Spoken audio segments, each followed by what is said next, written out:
Trump is not very smart. He does have a well-developed reptilian brain and is the most effective demagogue in U.S. history. He was viewed as honest by tens of millions, notwithstanding making over 30,000 false and misleading statements during his 4-year term as president, as documented by the Washington Post. And he has not slacked off from that pace since losing the 2020 election. And he managed to build a brand as a successful and genius businessman in the 1980s and into the 1990s, even though he was losing hundreds of millions of dollars and bankrupting several businesses that he started. That is an accomplishment of a sort, I guess, but more of a statement about what W.C. Fields once said, never give a sucker an even break.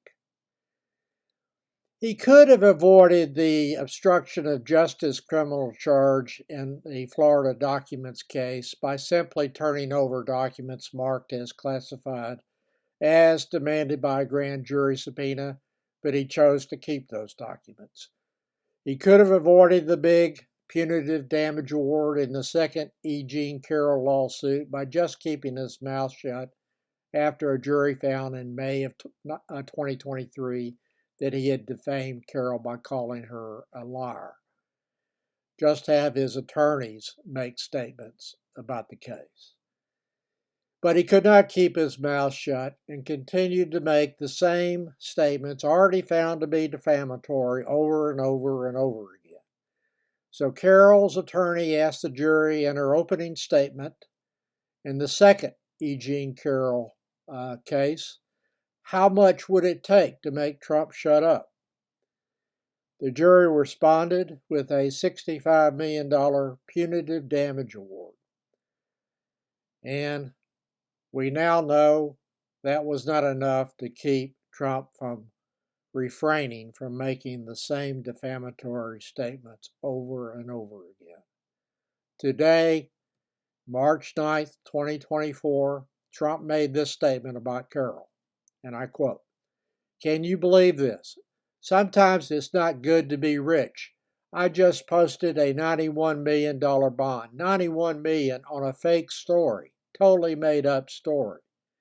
He then added, quote, "I could say things about what it would cost normally, $91 million, based on false accusations about me by a woman that I knew nothing about, didn't know, never heard of," end of quote.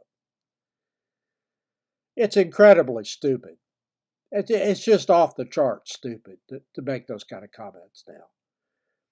Carroll probably needs to file another defamation suit against Trump if the U.S. Second Circuit Court of Appeals upholds the jury verdict in the first Carroll trial that these kind of statements are legally defamatory. Then the third Carroll lawsuit would only be on the issue of damages like the second trial, and punitive damages would be the main focus.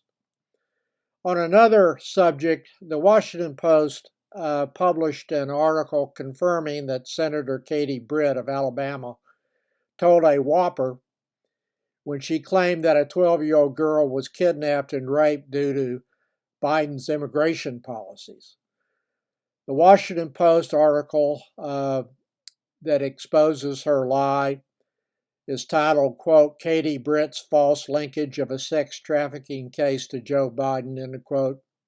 Like a true Trump supporter, she stands behind this lie designed to inflame voters against Biden.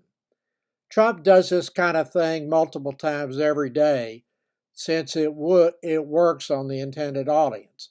Unfortunately, he has made this kind of inflammatory false statement normal.